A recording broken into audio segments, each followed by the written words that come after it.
તમે બધા એકદમ મસ્ત મજામાં હશો અને આ લેક્ચર જોતા હશો. તો સ્ટાર્ટ કરીએ છીએ આપણું કેમિસ્ટ્રીમાં આગળનું સેશન. પહેલા થોડું આપણે રિવાઇઝ કરી લઈએ કે ગયા લેક્ચરમાં આપણે શેની વાત કરી હોય. તો ગયા લેક્ચરમાં આપણે કલિલમય દ્રાવણના ગુણધર્મોની શરૂઆત કરેલી હોય. કલિલમય દ્રાવણોના ગુણધર્મો કયા કયા હોય તો એમાં મુખ્ય પહેલા જે 3 ગુણધર્મ છે એની આપણે વાત કરેલી હોય અને એમાં મેઇન તો જે આપણે વાત કરી હતી ને એ એટલે એનો પ્રકાશીય ગુણધર્મ જેને આપણે ટિન્ડલ અસરની અંદર જોયેલું રાઈટ. ચાલો તો બીજા બે પણ આપણે જોયા હતા, જો તમને યાદ હોય તો એમાં આપણે દ્રાવ્ય સંખ્યાત્મક ગુણધર્મ વિશે પણ વાત કરેલી હતી, પ્રકાશીય ગુણધર્મ એટલે કે ટિન્ડલ અસર પણ વિશે પણ વિગતવાર વાત કરેલી હતી અને છેલ્લો એક રંગ વિશે પણ વાત કરી હતી રાઈટ. ચાલો હવે આગળના લેક્ચરમાં આજે આપણે જે બાકીના ગુણધર્મો છે એને પૂરા કરીશું, ખતમ કરીશું. અને બાકીના ગુણધર્મો કયા છે તો બાકીના ગુણધર્મોમાં પહેલો ગુણધર્મ છે યાંત્રિકીય ગુણધર્મ અથવા તો મિકેનિકલ પ્રોપર્ટી ઓફ ધી કોલોઇડ. અને એ શું છે તો કે એ છે બ્રાઉનિયન મોમેન્ટમ, બ્રાઉનિયન ગતિ. તો એ શું છે ચાલો તો શરૂઆત કરીએ છીએ. પછી આપણે વિદ્યુતીય ગુણધર્મ અને વિદ્યુત કણ સંચલન વિશે પણ જોઈશું. તો આજનો આપણો પહેલો ગુણધર્મ અને આમ જોવા જઈએ તો કલિલમય દ્રાવણમાં આપણો ચોથો ગુણધર્મ રંગ પછી રાઈટ. ચાલો તો રંગ પછીનો ગુણધર્મ આપણે કહીએ છીએ યાંત્રિકીય ગુણધર્મ.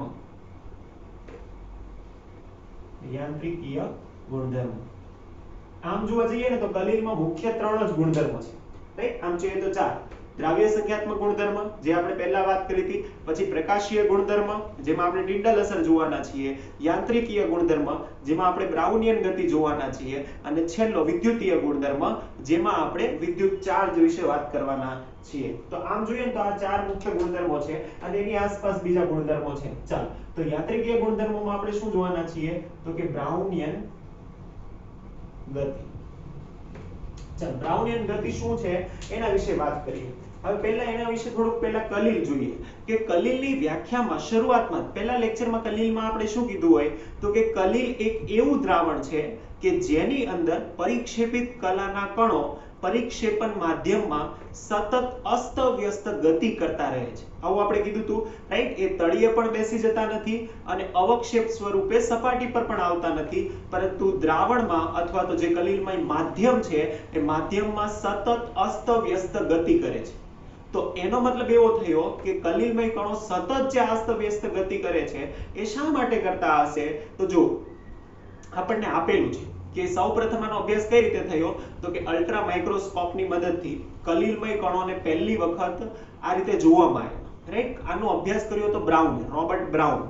રોબર્ટ બ્રાઉને કોનો અભ્યાસ કર્યો તો એમણે પરાગરજનો અભ્યાસ કર્યો. હવે જે પરાગરજ છે તમે 10મામાં કદાચ ભણી ગયા હશો, જેને પોલેન્સ જે ફૂલની ઉપર હોય ને પરાગરજ રાઈટ. એ પરાગરજ અથવા તો રજ જે પણ કહેવાય એ પરાગરજના પાણીમાં નાખીએ ને તો એ કઈ રીતે ગતિ કરે તો સતત અસ્તવ્યસ્ત ગતિ કરતા રહે.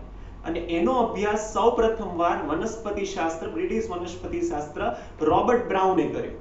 અને રોબર્ટ બ્રાઉને એવું સૂચવ્યું કે આ જે ગતિ છે એ કલિલની ગતિ જેવી જ છે રાઈટ. જે પોલેન્સ હતી એટલે કે પરાગરજ હતી જેને આપણે પાણીમાં નાખીએ તો જેવી રીતની અસ્તવ્યસ્ત ગતિ એ સતત કરે એવી જ ગતિ કોની હતી તો કે સેમ એવી ગતિ કલિલ કણોની પણ હતી. આથી રોબર્ટ બ્રાઉને એનું નામ આપ્યું શું બ્રાઉનિયન ગતિ રાઈટ. ચાલો તો આ આપણે લખવાના છીએ કે કલિલ કણો શું કરે છે તો કે કલિલ કણો માધ્યમમાં સતત અસ્તવ્યસ્ત ગતિ કરતા રહે છે. હવે જો એનું રીઝન આપણે બે રીતે આપી શકીએ, બંને રીઝનની પણ વાત કરીએ છીએ કે આવી રીતે શા માટે સતત અસ્તવ્યસ્ત ગતિ કરતા રહે છે. કેમ કે જો એ ગતિ ના કરે તો તળિયે બેસી જાય, એટલે સતત એને અસ્તવ્યસ્ત ગતિ કરવી જોઈએ તો જ તે એક ધારું અંદર માધ્યમમાં રહી શકે, નહીતર તો એ નીચે બેસી જશે, એનું સ્કંદન થઈ જશે રાઈટ. તો સતત અસ્તવ્યસ્ત ગતિ કરતા રહે જે ગતિને શું કહેવાય તો કે એને જ બ્રાઉનિયન ગતિ અથવા તો બ્રાઉનિયન મૂવમેન્ટ કહેવાય. બ્રાઉનિયન ગતિ કહીશું, જેને જ આપણે કહીશું બ્રાઉનિયન ગતિ. અસ્તવ્યસ્ત ગતિ કરે છે પહેલી વખત રોબર્ટ બ્રાઉને ઓબ્ઝર્વ કર્યું હતું, આથી એને બ્રાઉનિયન મોમેન્ટ એવું નામ આપ્યું. અને ક્યાંથી એને ઓબ્ઝર્વ કર્યું એ પણ મેં તમને કીધું કે એને પરાગરજનો અભ્યાસ કરતો હતો. એ પોતે વનસ્પતિશાસ્ત્ર હતો, રાઈટ? એ વનસ્પતિશાસ્ત્રમાંથી પરાગરજનો એ અભ્યાસ કરતા હતા. અને એ પરાગરજને જ્યારે પાણીમાં નાખીએ તો એ જેવી રીતે અસ્તવ્યસ્ત ગતિ કરે એવી રીતની ગતિ એને કલીલ કણ માટે પણ જોઈ અને એને નામ આપ્યું બ્રાઉનિયન ગતિ. ફાઇન. ચલો તો આગળ વાત કરીશું શેના વિશે? તો કે આગળ આપણે કહીશું કે આવું શા માટે થાય છે, બ્રાઉનિયન ગતિ શા માટે સતત થતી રહી છે. તો એના રીઝનમાં આપણે કહીશું કે જો આપણે એવું કહીએ કે આ કલીલ કણ છે, આમાં કલીલ આપણે ભરેલું છે, રાઈટ? આ કલીલ, હવે એમાં તમને હવે તો આઈડિયા છે કે કેટલું હોવું જોઈએ? તો કે બે હોવા જોઈએ, એક તો માધ્યમ અને બીજું કલીલ કણ. તો આપણે આ દર્શાવીએ છીએ કલીલ કણ, રાઈટ? આ કલીલ કણો છે કે જે સતત અસ્તવ્યસ્ત ગતિ કરતા રહે છે, વાંકી ચૂકી. એની કોઈ દિશા ના હોય, ચોક્કસ દિશા ના હોય, કોઈ દિશામાં ગતિ કરશે એવું કોઈ ચોક્કસ દિશા નથી. ગમે એ દિશામાં અસ્તવ્યસ્ત ગતિ કરતા હોય અને બધા જ કણો એકબીજામાં ગતિ કરતા હોય. હવે આનું રીઝન કઈ રીતે આપણને આપેલું છે? આપણને એવું કીધું છે કે જે માધ્યમ છે એ માધ્યમને પણ પોતાના કઈ કણો હશે, રાઈટ? માધ્યમ પણ પોતાના કઈ કણો ધરાવતું હશે અને કલીલ કણો પણ પોતાના કણો ધરાવે છે. એટલે આપણને એવું આપેલું છે કે જે માધ્યમ છે એ માધ્યમના કણો સતત કલીલ કણ સાથે અથડાય છે. માધ્યમના કણો સતત કલીલ કણ સાથે અથડાય છે અને એને જેનું કીધું છે બોમ્બાર્ડમેન્ટ. બોમ્બાર્ડમેન્ટ એટલે બોમ્બ મારો, રાઈટ? એક સાથે બોમ્બ મારો થતો હોય તો કઈ રીતનું થાય? એવી રીતનું. એટલે કે સતત જો આટલા બધા જે આ કણો છે, આ માધ્યમના કણો દર્શાવી છે. આ માધ્યમના કણો આ કલીલ કણો સાથે અથડાયા કરે છે અને એ કલીલ કણો સાથે અથડાવાના કારણે શું થાય? તો કે કલીલ કણો અસ્તવ્યસ્ત ગતિ કરતા રહે છે. તેનું રીઝનમાં આપણને એવું આપેલું છે કે કલીલ કણો શું થાય? તો કે કલીલ કણો સતત માધ્યમના કલીલ કણો સતત માધ્યમના અણુઓ વડે, જો આપણને અંદર પણ વર્ડ એ બોમ્બાર્ડમેન્ટ જ આપેલો છે, રાઈટ? બોમ્બાર્ડમેન્ટ એટલે બોમ્બ મારો. બોમ્બ મારો એટલે શું? તો કે એ અથડામણ અનુભવે છે, એક સાથે આટલા બધા બોમ્બાર્ડમેન્ટ અનુભવે છે, અણુઓ વડે સતત અથડામણ અનુભવે છે.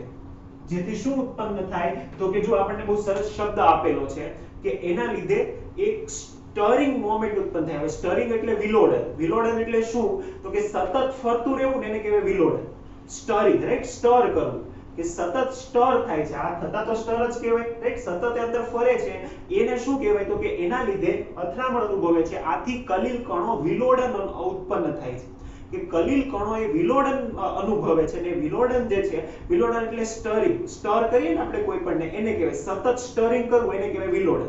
અને એના લીધે એ સ્થિર થતા નથી. સ્થિર ના થાય એટલે સતત અસ્તવ્યસ્ત ગતિ કરતા રહે. તો આપણે એ પણ લખીશું અથડામણ અનુભવે છે. આથી કલીલ કણો વિલોડન, રાઈટ? સ્ટરિંગ વિલોડન અનુભવે છે, જેથી તે સ્થિર થતા નથી. સ્થિર થતા નથી એટલે શું થાય? તો કે સતત બ્રાઉનિયન ગતિ કરતા રહેશે. તો આપણને આપેલું છે, વધારે કશું નથી પણ થોડું ઘણું છે એ યાદ રાખવાનું છે. મિકેનિકલ પ્રોપર્ટી તરીકે આપણે બ્રાઉનિયન મોમેન્ટને યાદ રાખીશું. તો આ બે ચાર મુદ્દા આપેલા છે. પરંતુ જો હવે એક સીધો પ્રશ્ન કોઈ પણને થાય કે એવું થોડું થાય કે સતત ગતિ કરતા જ રહે, રાઈટ? કોઈ પણને ગતિ કરવા માટે ઊર્જા જોઈએ. આ મિકેનિકલ ટ્રુથ છે, રાઈટ? યાંત્રિકીય રીતે કોઈ પણને ગતિ કરવી હોય ને તો એમને ગતિ ના કરે, એને કોઈક ને કોઈક ઊર્જા જોઈએ. ત્યારે જે શું કરી શકે? તો કે એ કોઈક બળની અંદર હોય, બળ, રાઈટ? એના ઉપર બળ લાગતું રહે તો ગતિ કરે. ન્યૂટનના ગતિનો બીજો નિયમ આઈ થિંક આવું જ કહે છે, રાઈટ? જ્યાં સુધી એના ઉપર બળ લાગતું રહે તો એ ગતિ કરતું રહે, જો બળ ના લાગે તો એ સ્થિર થઈ જાય અથવા તો શું થાય? તો સતત વેગથી ગતિ કરે. ન્યૂટનના ગતિનો બીજો નિયમ.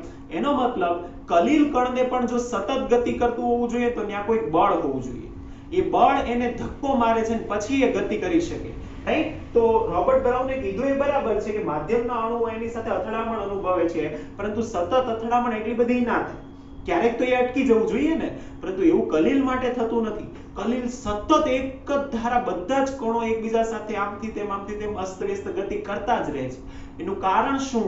તો એનું કારણ આપણે નેક્સ્ટ ગુણધર્મમાં જોવાના છીએ અને એ એનું રીઝન છે, રાઈટ? એનું રીઝન છે કે કલીલ કણોને સમજવું હોય તો તમને એનો વિદ્યુત ભાર સમજમાં આવવો જોઈએ, રાઈટ? તો મેં તમને પેપ્ટીકરણ જ્યારે ભણાવ્યું હોય ને, કલીલ કણોની બનાવટ અથવા તો કલીલની બનાવટમાં આપણે બીજી કે ત્રીજી મેથડ જોઈ હોય, એ હતી કલીલ કણોની બનાવટમાં આપણે એવું કીધું હતું કે પેપ્ટીકરણ. એ પેપ્ટીકરણમાં આપણે અધિશોષણની એવી વાત કરી હતી. તો સેમ એવી બધી વાત મેં તમને ત્યારે પણ કીધું કે પેપ્ટાઇઝેશન જે છે ને, પેપ્ટીકરણ અથવા તો પેપ્ટાઇઝેશન, એ તમને વીજભાર સમજાવીશ ને ત્યારે વ્યવસ્થિત રીતે સમજાશે. તો હવે આપણે વીજભારની વાત કરવાના છે. ખૂબ જ અગત્યનો most important topic, most important question, અને એ એટલે કલીલ કણોનો વીજભાર, રાઈટ? ખૂબ જ અગત્યનો ક્વેશ્ચન છે. સમજાવો કલીલ કણોનો વીજભાર. કે ચલો તો આ ઇરેઝ કરીએ છીએ અને સ્ટાર્ટ કરીએ છીએ કલીલ કણોનો વીજભાર.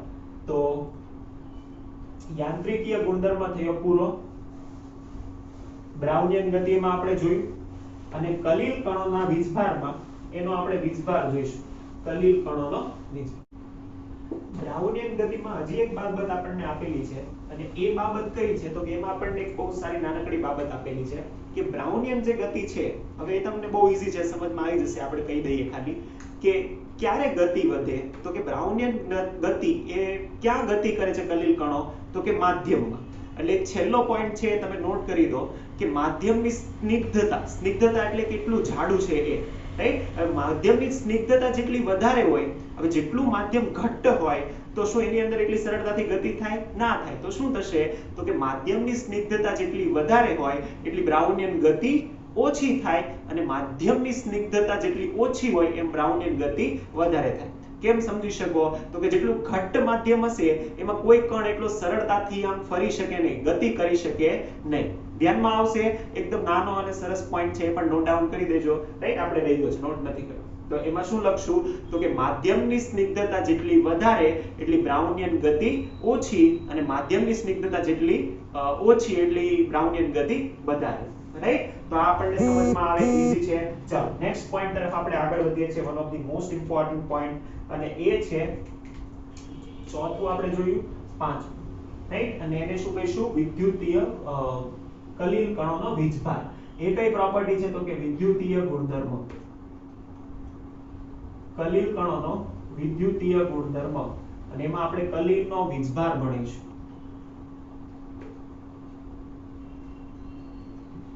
બધી જ પ્રોપર્ટીમાં સૌથી અગત્યની બે પ્રોપર્ટી જે છે, આમ તો એ અલગ નથી. કલીલ કણોના વીજભારની અંદર જ આપણે વિદ્યુત કણ સંચલન જોવાના છીએ, રાઈટ? ઇલેક્ટ્રોફોરેસિસ. એ બંને ભેગા જ ટોપિક છે, પરંતુ મોસ્ટ ઇમ્પોર્ટન્ટ છે.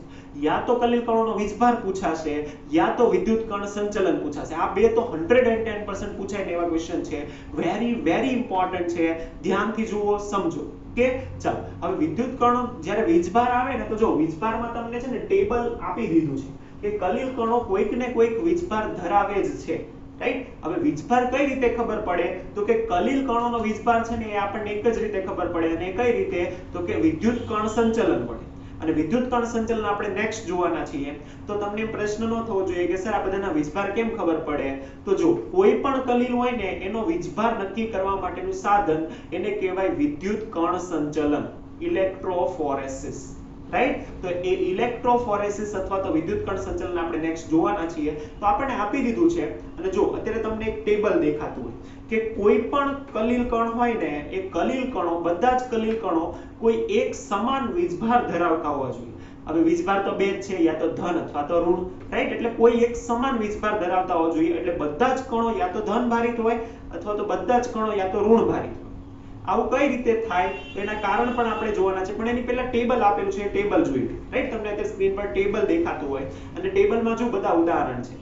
હવે જ્યારે પણ તમે જે પણ જો, આમ પણ હું કહું ને કે આ સૌથી ઇમ્પોર્ટન્ટ ટોપિક છે, એટલે જો બધા આખે આખું ટેબલ તમારે યાદ રાખવાનું છે, રાઈટ? યાદ ગોખવું પડે એવું નથી. અમુક એક પોઈન્ટ છે ને હું તમને અંડરલાઈન કરાવું, અંડરલાઈન કરી લો, કેમ કે વેરી ઇમ્પોર્ટન્ટ છે MCQs માટે. અને આ ટેબલમાંથી MCQ હશે અને હશે જ. કયું સોલ ધન વીજભારી છે, કયું ઋણ વીજભારી છે? તો જો પહેલું જ તમને આપેલું છે, યસ આ પહેલું આપણને આપેલું છે કે ધન વીજભારિત કલીલ કોણ હોય? તો કે ધાતુના જેટલા ઓક્સાઇડ છે ને, જળયુક્ત ધાતુના ઓક્સાઇડ, જળયુક્ત ધાતુના ઓક્સાઇડ શું હોય? તો કે બધા જ તે કેવા હોય? તો કે ધન વીજભારિત હોય. સામેની સાઈડ જો ઉદાહરણ પણ આપેલા છે Fe2O3 XH2O CrO3 XH2O right chromium oxide પછી એલ્યુમિનિયમ બધા ઉદાહરણ આપેલા છે તો એ યાદ રાખવાના આ સાઈડ આપેલું છે ધાતુના સલ્ફાઇડ જો ધાતુ હોય અને ધાતુનો જો સલ્ફાઇડ હોય તો એ ઋણ વીજભારિત કલીલ છે રાઈટ તો ધાતુના ઓક્સાઇડ ધન વીજભારિત ધાતુના સલ્ફાઇડ ઋણ વીજભારિત કલીલ છે આ યાદ રાખીશું રહેશે યાદ ચલો નેક્સ્ટ બીજું પણ આપણને આપેલું છે જો આ પૂછી શકે બેઝિક ડાયસલ્ફ ડાયસ્ટફ બેઝિક ડાયસ્ટફ એટલે ડાયસ્ટફ એટલે ડાય મટીરીયલ ડાય એટલે કે આપણે જેટલા રંગકો વાપરતા હતા ને બધા કયા કયા વાપરતા હતા તો આપણે મિથિલિન બ્લુ વાપર્યું ને એ બધા વાપરતા જો મિથિલિન બ્લુ આપેલું છે કે મિથિલિન બ્લુ એ ધન વીજભારિત કલીલ છે કેમ કે બેઝિક ડાયસ્ટફ છે રાઈટ બેઝિક ડાયસ્ટફ શા માટે કહેવાય કેમ કે બેઝિક દ્રાવણમાં કાર્ય કરતું હોય એટલા માટે રાઈટ બેઝિક માધ્યમમાં કાર્ય કરતું હોય તો એને બેઝિક ડાયસ્ટફ કહેવાય સામેની તરફ આપણને એસિડિક ડાયસ્ટફ આપેલા છે ઇઓસિન અને કોંગો રેડ સોલ રાઈટ ઇઓસિન અને કોંગો રેડ સોલ જે તમે આઈ થિંક યુઝ ના કરતા હોય તમે વધારે હાયર એજ્યુકેશનમાં જશો તો ઇઓસિન યુઝ કરીશું રાઈટ તમે ઇઓસિન અને ફ્લોરેસિન ત્યારે યુઝ કરશો અત્યારે આપણે એ યુઝ કરતા નથી લેબોરેટરીમાં તો એ એસિડિક ડાયસ્ટફ છે અને એસિડિક ડાયસ્ટફ કેવું હોય એ ઋણ વીજભારિત હોય તો એસિડિક ડાયસ્ટફ આ વર્ડ યાદ રાખવાનું એના ઉદાહરણ યાદ રાખવાના સેમ બેઝિક ડાયસ્ટફ યાદ રાખવાનું એના ઉદાહરણ યાદ રાખવાના રાઈટ એ કયા વીજભાર ધરાવે છે એ અને ખૂબ જ અગત્યનું કે હિમોગ્લોબિન હવે હિમોગ્લોબિન આપણે હિમોગ્લોબિન એ શું આપણું કલીલ છે યસ એક્ઝેક્ટલી એ પણ એક પ્રકારનું કલીલ છે કયા પ્રકારનું તો કે ધન વીજભારિત કલીલ છે રાઈટ તો એ યાદ રાખીશું ચાલ છેલ્લું એક ઓક્સાઇડ જેમ કે ટિટાનિયમ ઓક્સાઇડ આપેલું છે TiO2 રાઈટ તો એ બી યાદ રાખીશું ને છેલ્લું જો આ છેલ્લા પોઈન્ટ પરથી જો ઋણ વીજભારિતમાં છેલ્લો પોઈન્ટ જુઓ છેલ્લો પોઈન્ટમાં આપેલું છે સ્ટાર્ચ ગુંદર જિલેટિન માટી આ બધા જ તે કેવા છે ઋણ વીજભારિત કલીલ છે હવે થોડુંક દિમાગ લગાવો અને વિચારીને કહો તો કે આ જે કલીલ બધા કીધા આપણે કયા કયા સ્ટાર્ચ જિલેટિન ગુંદર રબર આ કયા પ્રકારના કલીલ હતું કોઈકના ઉદાહરણમાં આપણે આના ઉદાહરણ લખ્યા હતા યાદ છે કયા પ્રકારનું કલીલ હતું આપણે શરૂઆતમાં કલીલના વર્ગીકરણમાં બે તફાવત જોયા હતા અને તફાવતમાં એકના તફાવતના ઉદાહરણમાં આપણે આ લખેલા હતા કે સ્ટાર્ચ રબર ગુંદર એ ખાલી જગ્યા પ્રકારના કલીલ છે યાદ આવ્યું જો ના યાદ આવ્યું તો હું કહી દઉં એ હતા લાયોફિલિક કલીલ યાદ છે લાયોફિલિક અને લાયોફોબિક કલીલ તો અહીંયા તમે એમ પણ લખી શકો કે મોટા ભાગના લાયોફિલિક કલીલ છે ને એ ઋણ વીજભારિત છે જુઓ ગુંદર સ્ટાર્ચ એ બધા લાયોફિલિક છે જ્યારે મોટા ભાગના લાયોફોબિક કલીલ જો ફરીથી હું કહું છું મોટા ભાગના રાઈટ કેમ કે લાયોફોબિક કલીલ જ છે ગોલ્ડ અને સિલ્વર ને એ બધા પણ છતાં એ ઋણ વીજભારિત છે રાઈટ પરંતુ જેટલા ધાતુના લાયોફોબિક કલીલ છે એ ધન વીજભારિત છે એટલે ખાસ યાદ રાખીશું અને બીજું અગત્યનું પ્લેટિનમ સોલ ગોલ્ડ સોલ સિલ્વર સોલ કોપર સોલ આ બધા જે સોલ છે અથવા તો કલીલ છે પ્લેટિનમ ગોલ્ડ સિલ્વર એ બધી ધાતુઓના કલીલ પણ કેવા છે તો કે એ ધાતુઓના કલીલ પણ ઋણ વીજભારિત છે તો આ બધું યાદ રાખવાનું એકે એક યાદ રાખવાનું છે રાઈટ થોડીક વાર વ્યવસ્થિત રીતે પ્રિપેરેશન કરશો તો આ ટેબલ યાદ રહી જશે આ યાદ રાખવાનું છે કેમ કે આ પૂછાય છે રાઈટ MCQ માં જ આવશે હવે થિયરીમાં આપણે લખતા હોય તો શું કરવાનું MCQ માટે ટેબલ યાદ રહેશે રાઈટ હા ટેબલ 5 વાર 10 વાર જેટલી વાર લખો એટલી વાર લખો યાદ રાખવાનું છે પૂછાય કે TiO2 એ કયા પ્રકારનો વીજભાર ધરાવતું કલીલ છે રાઈટ તો એ તમને આવડવું જોઈએ કે એ ધન વીજભારિત કલીલ છે ગુંદર કયા પ્રકારનું છે ઋણ વીજભારિત છે ગોલ્ડ કયા પ્રકારનું છે ઋણ વીજભારિત છે આવડશે ચાલ હવે આપણે વાત કરીએ થિયરીમાં સપોઝ ક્વેશ્ચન પૂછાયો કે કલીલ કણોનો વીજભાર સમજાવો તો લખવાના હા બધાના બે બે ઉદાહરણ લખી દેવાના કે કલીલ કણો ચાલો આપણે આખો સવાલ લખીએ છીએ હવે કલીલ કણોનો વીજભાર સમજાવો એવો સવાલ નથી લખતો તમે સમજી જજો રાઈટ કે ચાલો તો આપણે કહીએ છીએ પહેલો જ મુદ્દો શું લખીશું કે બધા જ કલીલ કોઈ ચોક્કસ વીજભાર ધરાવે છે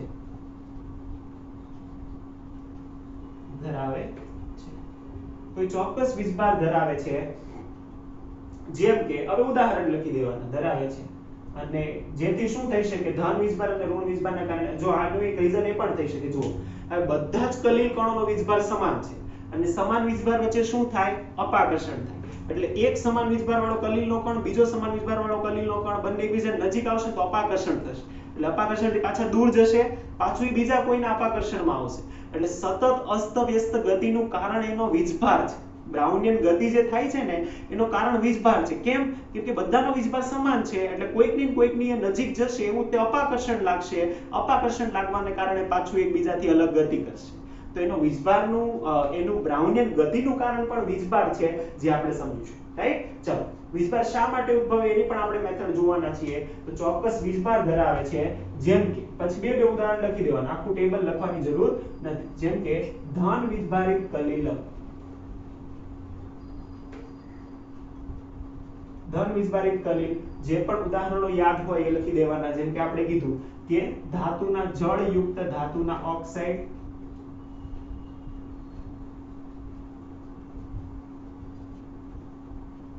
જેમ કે Fe2O3 XH2O, Fe2O3 XH2O. અને બીજું એક ઉદાહરણ લખી દેવાનું. એ એટલે કયું? તો કે ધન વીજભારમાં આપણે જોયું તો આપણે હિમોગ્લોબિન પણ જોયું અને કોઈ પણ એક લખી દો, basic dyestuff. Basic dyestuff. Basic ડાયસ્ટફમાં આપણે મિથિલિન બ્લુ નું ઉદાહરણ પણ લખ્યું, એ પણ લખીશું. રાઈટ? ચાલો, બીજું શું લખીશું? તો કે ઋણ વીજભારિત કલીલ. ઋણ વીજભારિત કલીલ. ઋણ વીજભારિત કલીલમાં તો કે પ્લેટિનમ, આવી ધાતુઓના કલીલ જેમ કે platinum, gold, silver, gold, copper જેવી ધાતુના કલીલ, આર્સેનિયસ સલ્ફાઇડ AS2S3. રાઈટ? આર્સેનિયસ સલ્ફાઇડ નું કલીલ પણ કેવું છે? ઋણ વીજભારિત કલીલ છે. અને બેઝિક ડાયસ્ટફ ધન વીજભારિત હતું તો આપણે શું લખીશું? Acidic dyestuff. જો તમને જે પણ ઉદાહરણ યાદ હોય ને એ તમે અહીંયા લખી શકો. જે પણ હોય ને કોઈ પણ 2 થી 3 ઉદાહરણ તમારે લખવાના. કેમ કે આપણને સવાલ આપણે લખીએ છીએ ને એટલે 4 માર્ક્સમાં 3 માર્ક્સનો ક્વેશ્ચન પૂછાય તો 2 ઉદાહરણ લખી દેવાના. અને હવે એ વીજભારનું કારણ ને એ બધી ચર્ચા કરવાના છીએ. જો વીજભારનું કારણ જે છે ને એના 2 મેઇન પોઈન્ટ છે, ઉદાહરણ સહિત આપણે લખવાના છીએ. એ હમણાં નેક્સ્ટ આવશે. કે ચાલ હવે વીજભારનું કારણ લખીશું. ખૂબ જ અગત્યનું છે. એના ઘણા બધા કારણો હોઈ શકે છે. રાઈટ? કલીલ કણો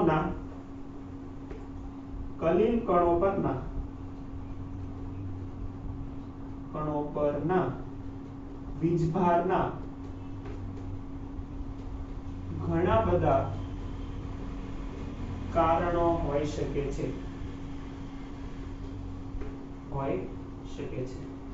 ઘણા બધા કારણો એટલે કે 3 કારણ આપણને આપેલા છે. જેમ કે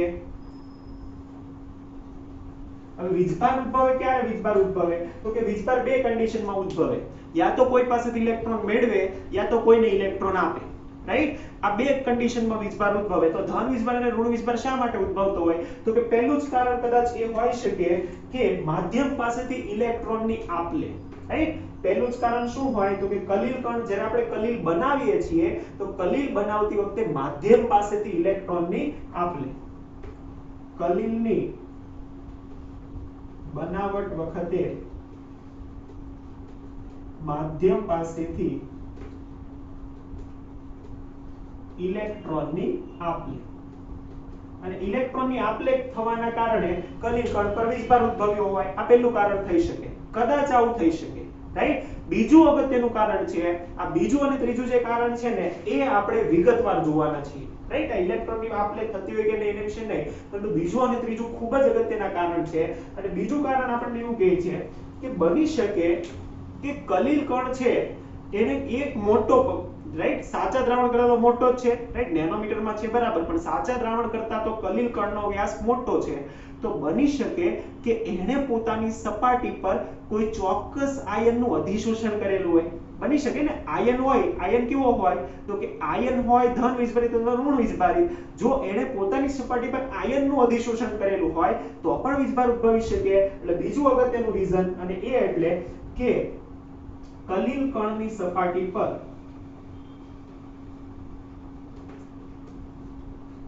કોઈ ચોક્કસ આયનનું, ચોક્કસ એટલે યા તો ધન યા તો ઋણ. રાઈટ? કલીલ કણની સપાટી પર કોઈ ચોક્કસ આયનનું અધિશોષણ અને લાસ્ટ જે છે એ one of the most important જે આપણે વાત કરવાના છીએ હમણાં, અને એ એટલે કલિલકણની સપાટી પર દ્વિસ્તરની રચના, રાઈટ? વિદ્યુતીય દ્વિસ્તરની રચના અથવા તો વિદ્યુતીય પોટેન્શિયલની રચના બધું સેમ છે. તો આપણને આપેલું છે દ્વિસ્તર, તો આપણે પણ લખીશું શું? દ્વિસ્તરની રચના. તો આપણે કહીશું કે કલિલ કણો પર વિદ્યુતીય દ્વિસ્તરની રચના, ફોર્મેશન. કલિલ કણોની આસપાસ વિદ્યુતીય દ્વિસ્તરની રચના. હવે આ જે વિદ્યુતીય દ્વિસ્તર છે ને એનું હમણાં આપણે નામય લખવાના છીએ અને એનો વિગતવાર અભ્યાસ કરવાના છીએ. તો કલિલ કણ વીજભાર ઉત્પન્ન કરે ને એના ત્રણ કોઈથી કોઈ એક કારણ હોવા જોઈએ. આ કોઈ પણ કારણ હોઈ શકે અને બની શકે આ ત્રણે ત્રણ પણ હોઈ શકે, એક સાથે પણ હોઈ શકે. તો શું છે અને વેલ ફેમસ થિયરી શું છે કે જેનાથી કલિલ પર વીજભાર ઉદ્ભવે છે એ આપણે અભ્યાસ કરીશું, રાઈટ? અને એ વેલ ફેમસ થિયરી કઈ છે? તો કે એ છે ઝીટા પોટેન્શિયલ અને દ્વિસ્તરની. જે આ દ્વિસ્તર રચાય છે ને એ વિદ્યુતીય દ્વિસ્તરની રચનાની એ ઘટના છે. અને એની અંદર અધિશોષણ પણ આવી જાય છે, આયનોનું અધિશોષણ, ચોક્કસ આયન, રાઈટ? તો આ બંને સિદ્ધાંતોના ઉપર આખે નાખવા જે આ છે વિદ્યુતનો વીજભાર, કલિલનો વીજભાર, એ બેઝ પર છે. કઈ રીતે આપણે લખવાના આગળ મુદ્દાઓ એ કહીએ છીએ. જો હવે તમને સમજાઈ ગયું હોય કે કલિલ કણો શા માટે ભેગા થઈને તળિયે નથી બેસી જતા, કેમ કે એ શક્ય જ નથી. સમાન વીજભાર ધરાવતા કલિલ કણો હોય, ધારો કે આ કલિલ છે, રાઈટ? આ કલિલ છે, તો આ કલિલની અંદર બધા જ કણોનો સમાન વીજભાર છે. જો ધન તો ધન, ઋણ તો ઋણ. બધા જો ધન હોય તો વિચાર કરો કે ધન કણો આવી રીતના છે, પ્લસ, આ બી પ્લસ, આ બી પ્લસ, આ બી પ્લસ, બધા જ પ્લસ છે. એટલે જેવું એકબીજાની નજીકે જશે એટલે શું થશે? તો કે એકબીજાનું અપાકર્ષણ લાગશે, પાછા દૂર જશે, પાછું કોઈકની નજીક જશે. ધારો કે આ બે કણો છે એની વચ્ચે અપાકર્ષણ લાગશે તો આની નજીક જશે, પાછું અપાકર્ષણ લાગશે, દૂર જશે. આમ સતત અસ્તવ્યસ્ત ગતિ કરતા રહેશે. ક્યારેય એ ભેગા થઈને તળિયે બેસી શકે નહીં. ખબર પડી શા માટે ના બેસી શકે? કેમ કે સતત અસ્તવ્યસ્ત ગતિ કરતા હોય છે એના. ફાઇન, ચાલો તો આગળ વાત કરીશું આપણે. શેની વાત કરીશું? તો કે આ જે વીજભાર ઉત્પન્ન થયો છે એ કઈ રીતે ઉત્પન્ન થયો છે એના વિશે. ચાલો તો ઇરેઝ કરીએ છીએ. ફાઇન, તો હવે આપણે ઉદાહરણ સહિત લખવાના છીએ કે આ કઈ રીતે વીજભાર ઉત્પન્ન થયો છે. કે ચાલો આ ત્રણ કારણો લખ્યા, એ કારણો યાદ રાખવાના. જો આ જે કલિલ કણોનો વીજભાર સમજાવે એવો સવાલ પૂછાય ને તો તમારે કેટલા મુદ્દા લખવાના એ બધા મુદ્દા હું લખું છું. એટલા જ મુદ્દા તમારે લખવાના. એટલા મુદ્દા લખશો ને 4 માર્ક્સનો સવાલ કે 3 માર્ક્સનો ગમે એ સવાલ આવે તમે વ્યવસ્થિત લખી શકો, રાઈટ? તમે કોઈ ક્યાંય માર્ક્સ કપાયું છે નહીં. ચાલો તો આપણે એ જે મુદ્દા લખ્યા પછી આપણે લખીશું અહીંયા ઉદાહરણ કે કઈ રીતે થાય. તો અહીંયા આપણે લખીશું કલિલ કણો પર વીજભારનો ઉદ્ભવ.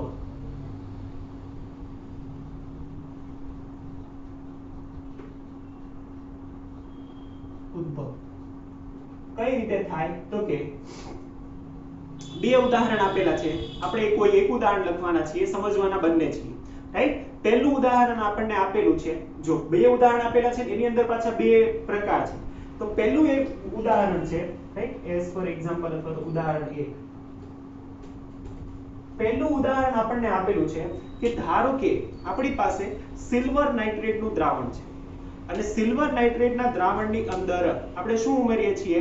તો કે પોટેશિયમ આયોડાઇડના થોડાક ટીપા ઉમેરી દઈએ, રાઈટ?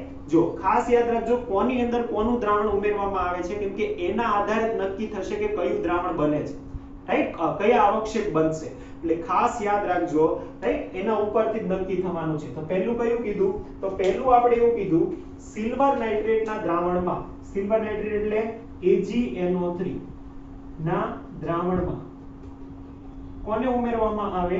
દ્રાવણમાં પોટેશિયમ આયોડાઇડના થોડા ટીપા. સિલ્વર આયોડાઇડનું મંદ દ્રાવણ છે, રાઈટ? આ મંદ દ્રાવણ તમે એઝ્યુમ કરો.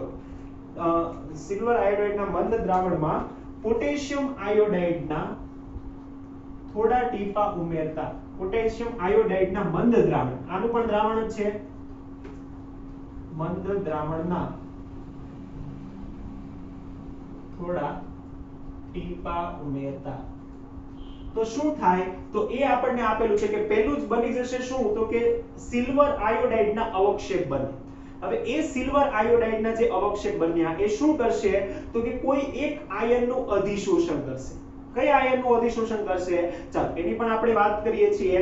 તો કે સિલ્વર નાઇટ્રેટનું દ્રાવણ હતું અને એની અંદર આપણે પોટેશિયમ આયોડાઇડ નાખેલું છે એટલે શું બનશે? તો પહેલા જ આપણે કહી દઈએ કે સિલ્વર આયોડાઇડના આથી સિલ્વર આયોડાઇડના અવક્ષેપ મળે જેની સપાટી પર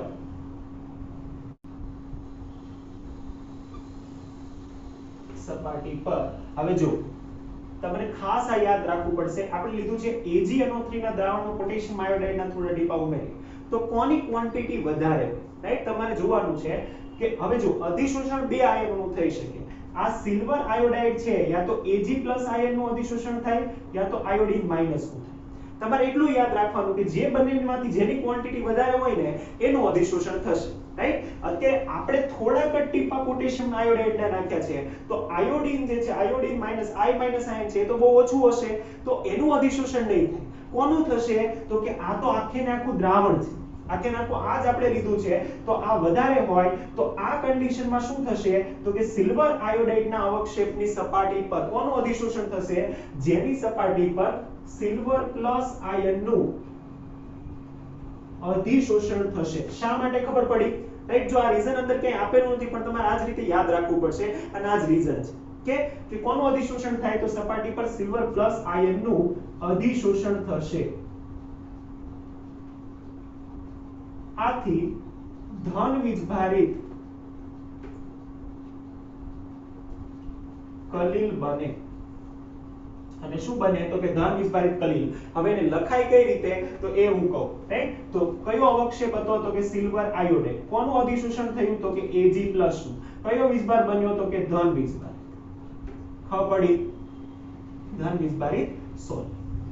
ફાઇન. ચાલો આનું આ ઉદાહરણ લઈએ છીએ તો થોડુંક ચેન્જ કરીએ છીએ. હવે આ બંને બદલાઈ ગયું, રાઈટ? હવે હું ઉલટું કહું છું કે પોટેશિયમ આયોડાઇડના દ્રાવણમાં જો આ જ એક્ઝામ્પલ છે, રાઈટ? હવે હું ઉલટું કહું કે પોટેશિયમ આયોડાઇડના દ્રાવણમાં Ki ના દ્રાવણમાં પોટેશિયમ આયોડાઇડના દ્રાવણમાં શું ઉમેરીશું? તો કે એની દ્રાવણમાં હવે આપણે ઉમેરીશું AgNO3 ના મંદ દ્રાવણના થોડા ટીપા. જો ઉલટાઈ ગયું છે.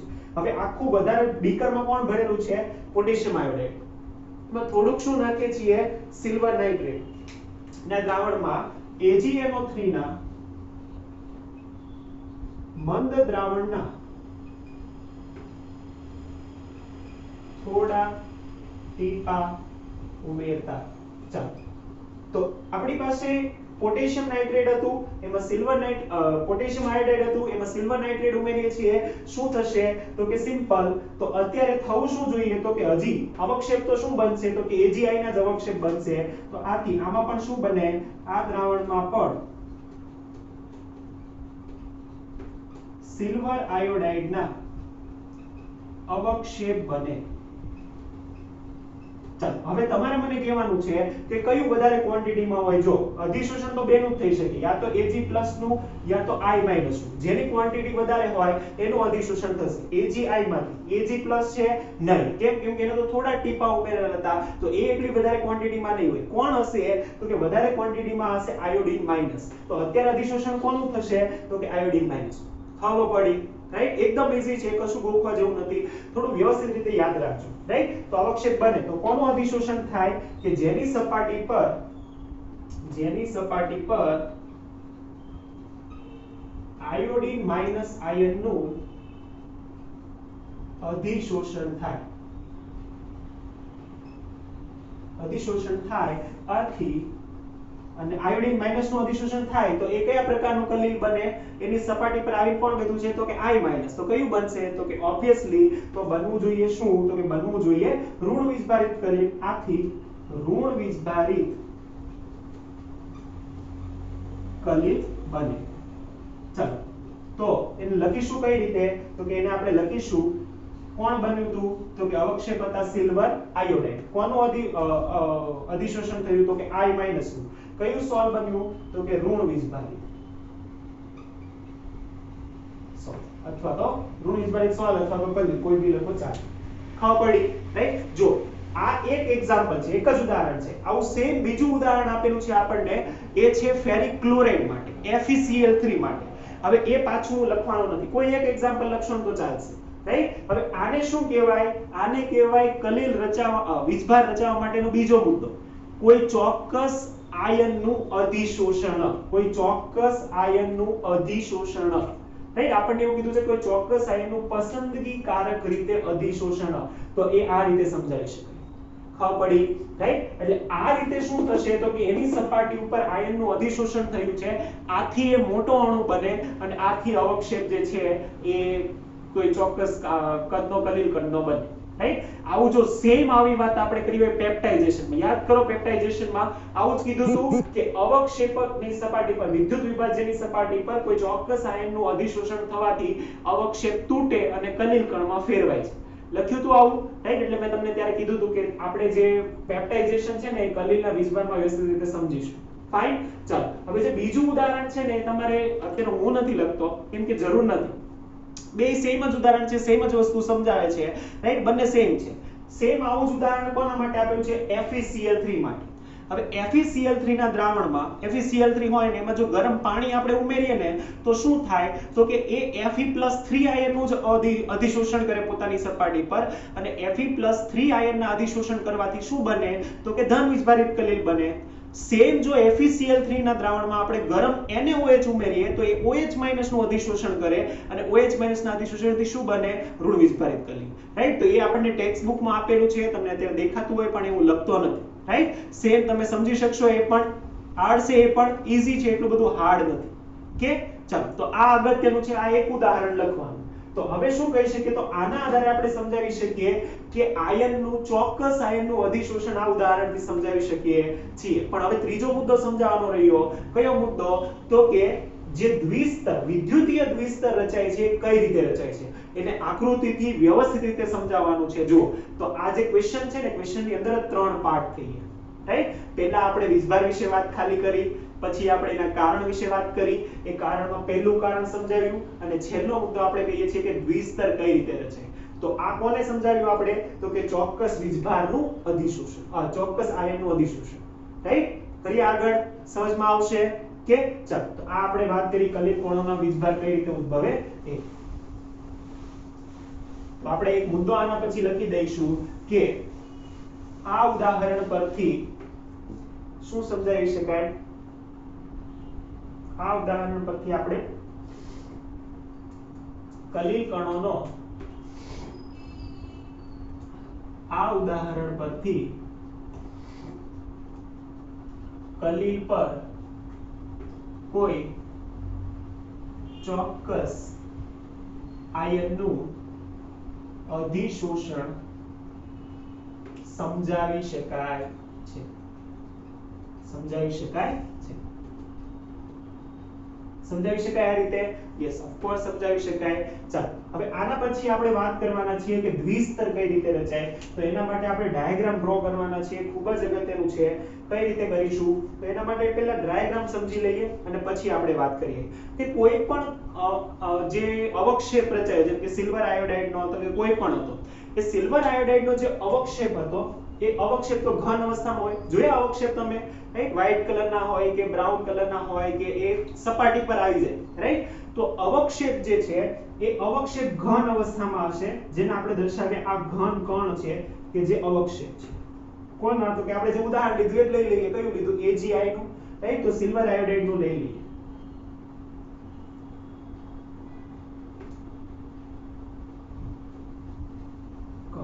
રાઈટ? તો આ સિલ્વર આયોડાઇડ નો કણ છે, એક સિલ્વર આયોડાઇડ છે. થયું શું તો કે કોઈ એક આયનનું એને અધિશોષણ કર્યું હતું. કયા આયનનું કર્યું હતું? ચાલો કોઈ પણ લઈ લઈએ. જેમ કે આપણે કહીએ છીએ કે એને, ધારો કે એને અધિશોષણ કર્યું હતું સિલ્વર પ્લસ નું, રાઈટ? કયા આયનનું અધિશોષણ કરેલું હતું? તો કે એને અધિશોષણ કરેલું હતું સિલ્વર પ્લસ નું. તો એની સપાટી પર કયા આયનો હોવા જોઈએ? તો કે Ag+, રાઈટ? એને અધિશોષણ કર્યું તો એની સપાટી પર કોણ હશે? તો કે પ્લસ હશે. કોણ? તો કે Ag+. તો આ રહ્યા Ag+, રાઈટ? આ રીતે આવશે એની સપાટી પર Ag+. હવે જુઓ, જ્યારે પણ Ag+ આયનો છે, બધા જ પ્લસ આયનો કોઈ એક જગ્યાએ આવી રીતે એકત્ર થયા છે, આ બધા પ્લસ આયનો છે. તો એનો મતલબ એવો થયો કે નેગેટિવ આયનને આપોઆપ પોતાની તરફ ખેંચી લેશે, રાઈટ? જો આ જે છે એ સ્થિર નથી, રાઈટ એટલું યાદ રાખો કે આ સ્થિર નથી કેમ કે એ આની સાથે જોડાયેલા છે અને આ ઘન અવસ્થામાં છે રાઈટ એ કણ છે એક પ્રકારનો સિલ્વર આયોડાઇડ નો કણ છે કે જેની ઉપર Ag+ નું અધિશોષણ થયું છે અધિશોષણ શું છે એ તમને હવે ખબર છે રાઈટ કોઈની સપાટી પર એની સાંદ્રતા વધે એને કહેવાય અધિશોષણ અને જો આ બધા સપાટી પર જ આવીને બેઠા છે એટલે થશે શું તો કે આ સિલ્વર આયન એ બીજા આયોડિન આયનને પોતાની તરફ આકર્ષિત કરશે એટલે એની અંદર જે બીજા આયોડિન આયન છે ને એ આ રીતે આવશે I- I- I-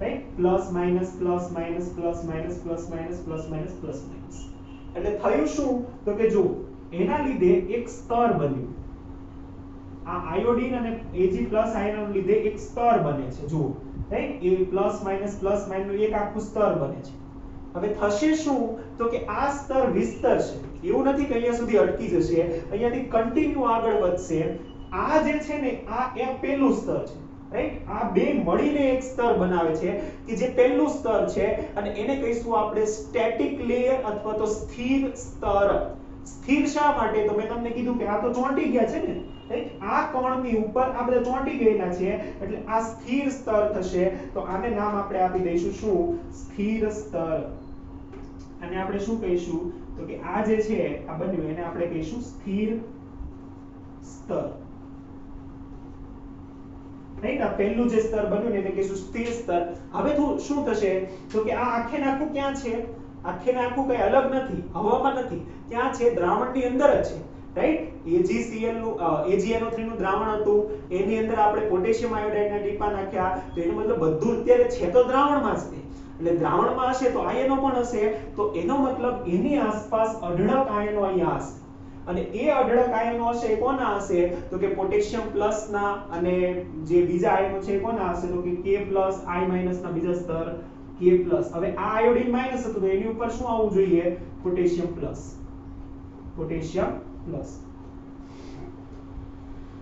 રાઈટ આ રીતે આવવું જોઈએ અને પોટેશિયમ પ્લસ આવે તો એની પાછળ શું આવવું જોઈએ તો કે બીજા જે દ્રાવણના આયનો છે એ છે આયોડિન માઈનસ પાછા આવશે આયોડિન માઈનસ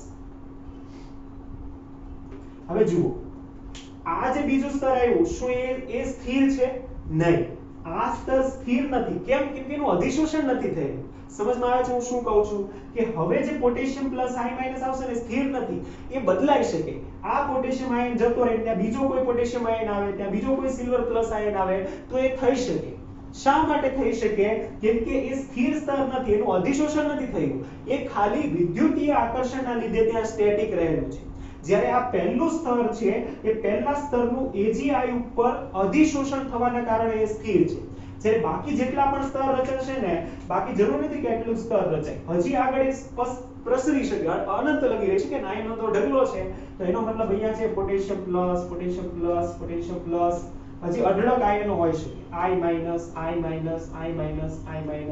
આ રીતે અઢળક આ પ્રસરિત છે હવે આ શું આવી ગયું તો કે દ્રાવણ આવી રાઈટ આ એક જ સ્તર સ્થિર છે કેમ કે એ ક્યાંય જતું નથી એનું અધિશોષણ થયેલું છે અને એના પછીનું જે સ્તર છે એને આપણે કહીશું પ્રસરિત સ્તર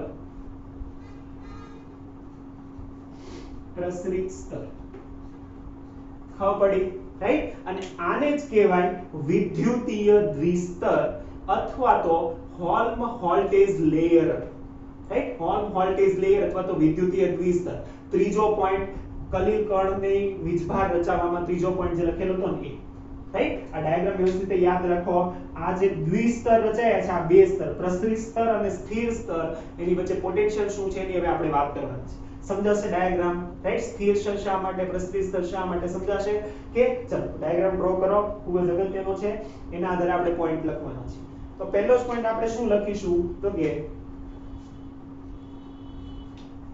અવક્ષેપની સપાટી પર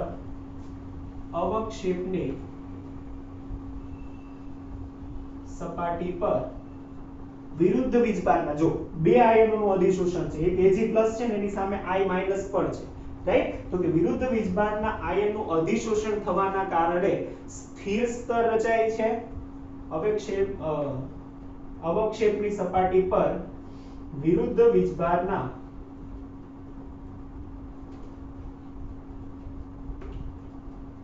વિરુદ્ધ વીજભારના આયનનું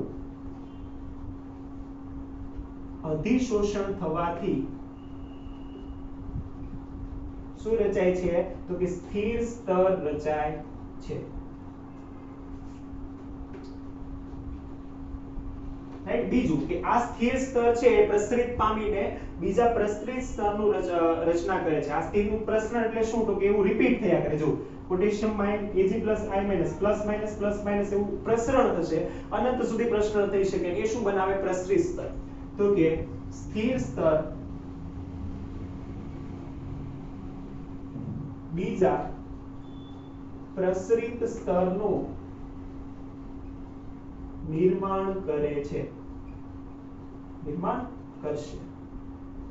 જેને શું કહેવાય? તો આ બે સ્તર નિર્માણ થયા, તો આ દ્વિસ્તરને અથવા તો આ વિદ્યુતીય દ્વિસ્તરને, ખૂબ જ અગત્યનો પોઈન્ટ, આ બે વિદ્યુતીય દ્વિસ્તરને જો આ કીવર્ડ કહેવાય. જ્યારે સવાલ ચેક કરતા હોય તો અમુક કીવર્ડ શોધે કે એ જો શબ્દો અંદર હોય ને તો સવાલ સાચો.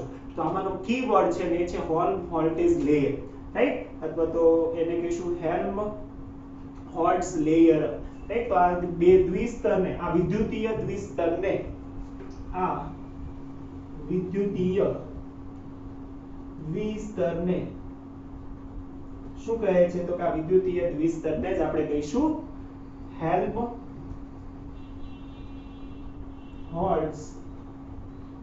દ્વિસ્તર. હેલ્મહોલ્ટ્ઝ દ્વિસ્તર કહે છે.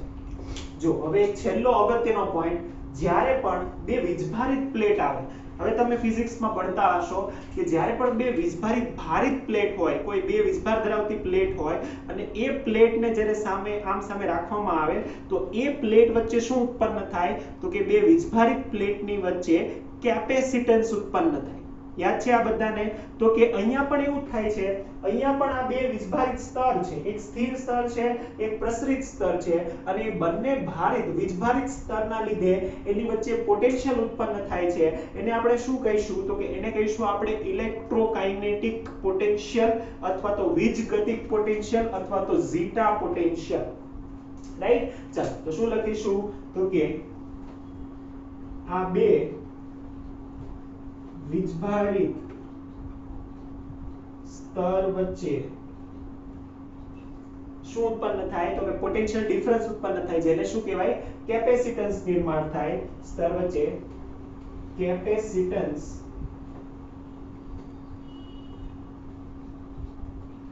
નિર્માણ થાય, જેને બે વર્ડ કીધા, વીજગતિકીય પોટેન્શિયલ, વીજગતિક પોટેન્શિયલ અથવા તો ઝીટા પોટેન્શિયલ. ઝીટા પોટેન્શિયલ એ પણ અહીંયા કીવર્ડ છે. કેપેસિટન્સ નિર્માણ થાય જેને વીજગતિકીય પોટેન્શિયલ અથવા શું કહીશું? ઝીટા પોટેન્શિયલ અથવા ઝીટા પોટેન્શિયલ કહે છે, રાઈટ? ચલો તો અહીંયા જે છે હવે એક છેલ્લો પોઈન્ટ લખીશું અને એ છે કલીલની સ્થાયીતા માટે. વાસ્તવમાં કલીલ શા માટે સ્થિર રહી શકે, એટલે શા માટે એ તળિયે નથી બેસી જતું અથવા તો અવક્ષેપિત નથી થતું, એનું કારણ વીજભારથી જ સમજાવી શકાય. અને એ આપણે છેલ્લા પોઈન્ટમાં સમજાવવાના છીએ અને એના માટે આપણે ઇરેઝ કરીશું, રાઈટ? ચાલો તો ફટાફટ નોટ ડાઉન કરી લો. આપણે ઇરેઝ કરીએ છીએ અને એમાં છેલ્લો એક પોઈન્ટ બાકી છે એટલે આ સવાલ પૂરો થશે. જો 4 માર્ક્સમાં પૂછવું હોય તો પણ આ સવાલ પૂછી શકે, કલીલનો વીજભાર સમજાવો. જે શરૂઆતથી જેટલા પોઈન્ટ લખ્યા ને એ બધા પોઈન્ટ લખવાના, રાઈટ? તો 4 માર્કમાં બી પૂછી શકે, 3 માર્કમાં બી પૂછી શકે, એ પ્રમાણે લખવાનું. કે જો અમુક જે છે ને ડાયાગ્રામ જે છે, અમુક કીવર્ડ જે છે ઇમ્પોર્ટન્ટ હોય એ તમારે લખવા જ પડે. ફાઇન. ચલો છેલ્લા પોઈન્ટમાં આપણે એની સ્થાયીતા સમજાવીશું કે શા માટે સ્થાયી રહી છે અને શા માટે વધારે પ્રમાણમાં. જો આપણે શુદ્ધિકરણમાં એવું લખ્યું હતું કે જો વધારે પ્રમાણમાં આપણે વિદ્યુત વિભાજ્ય ઉમેરી દઈએ ને તો એનું સ્કંદન કરી નાખે, રાઈટ? વધારે પ્રમાણમાં ઉમેરવાથી સ્કંદન થાય અને ઓછું ઉમેરીએ તો સ્થાયી રહે. હવે ઓછું ઉમેરવાનું તો તમને સમજાઈ ગયું હશે. જો કે ઓછું ઉમેરવાથી શા માટે સ્થાયી રહે? કેમ કે ઓછું પ્રમાણ વિદ્યુત વીજભારનું ઓછું પ્રમાણ, વિભાજ્યનું ઓછું પ્રમાણ એ દ્વિસ્તરની રચનામાં મદદરૂપ છે. છે તો આયન જ, દ્વિસ્તરમાં છે તો આયન જ, અને ઓછું પ્રમાણ હશે ને તો આયન બનવામાં મદદરૂપ થાય. પરંતુ જો વધારે પ્રમાણ હશે ને તો એટલા બધા પ્રમાણમાં અહીંયા અધિશોષણ થઈ જશે કે એનું એટલું બધું કદ વધારી દે કે નીચે બેસી જાય, ખબર પડી રાઈટ તો એ આપણે પોઈન્ટમાં લખવાના છે છેલ્લો પોઈન્ટ અને એ છે વિદ્યુતીય વીજભારના આધારે આની સ્થાયીતા રાઈટ ચલો તો છેલ્લો પોઈન્ટ આપણે કહીએ છીએ વિદ્યુતીય વીજભારના આધારે ચલો તો એક જ પોઈન્ટ લખવાના છે એમાં શું લખીશું તો કે વીજભાર પરથી કલીલની વિદ્યુત વિભાજ્યની હાજરીમાં વિદ્યુત વિભાજ્યની હાજરીમાં સ્થાયીતા સમજાવી શકાય છે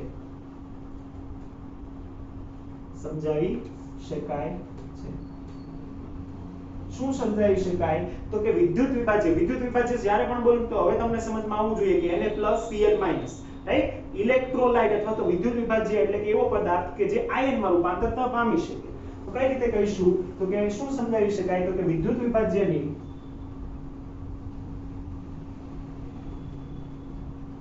અલ્પ પ્રમાણમાં હાજરી શું કરે તો કે અલ્પ પ્રમાણમાં હાજરી દ્વિસ્તરની રચનામાં મદદરૂપ થાય છે અને શું કરે અને કલીલને સ્થાયી બનાવે છે પરંતુ જો એનું વધારે પ્રમાણ હોય તો શું થાય તો કે એ બંને વચ્ચેનો વીજભાર જે છે એ ઝીરો કરી દે એનું ઝીટા પોટેન્શિયલ ઘટાડી દે આથી એની સ્થાયીતા ઘટી જાય આથી એનું સ્કંદન થઈ જાય પરંતુ વધુ પ્રમાણ એટલે વીજભારનું વધારે વિદ્યુત વિભાજ્યનું વધુ પ્રમાણ વિદ્યુત વિભાજ્યનું વધુ પ્રમાણ શું કરે તો કે એનું સ્કંદન કરે છે વધુ પ્રમાણ ઝીટા પોટેન્શિયલ ડાયરેક્ટ લખું ઝીટા પોટેન્શિયલ નું મૂલ્ય ઘટાડે છે ઝીટા પોટેન્શિયલ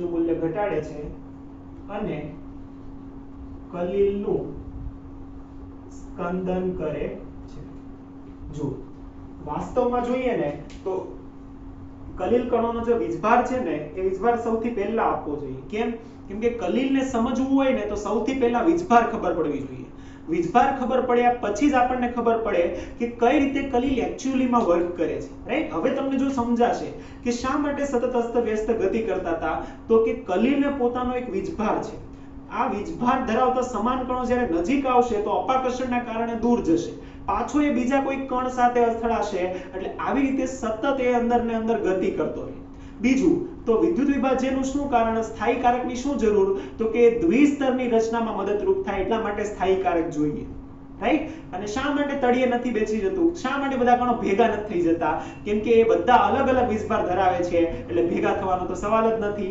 રાઈટ એટલે આ રીઝન થી સમજી શકાય કે એક્ચ્યુઅલી કલીલ શા માટે બને છે રાઈટ તો વીજભાર જે છે ને એ સૌથી અગત્યનો છે કલીલને સમજવા માટે એટલે one of the most important question છે અને એ છે કલીલનો વીજભાર રાઈટ ચલો તો આ લેક્ચરમાં અહીંયા સુધી રાખીએ છીએ આમ તો વિદ્યુત કણ સંચલન પણ આમાં જ એડ કરવું તો પણ વધારે સમય થઈ ગયો છે વિદ્યુત કણ સંચલન આપણે નેક્સ્ટ લેક્ચરમાં જોઈશું વિદ્યુત કણ સંચલન એ કોઈ પણ કલીલ છે તમને આપી દીધું અને એનો વીજભાર નક્કી કરવો છે તો એના માટે એક ઇન્સ્ટ્રુમેન્ટ છે મશીન છે કે જે આપણે નેક્સ્ટ લેક્ચરમાં જોઈશું ઇલેક્ટ્રોફોરેસિસ રાઈટ તો એને આપણે નેક્સ્ટ લેક્ચરમાં કવર કરીશું તો ત્યાં સુધી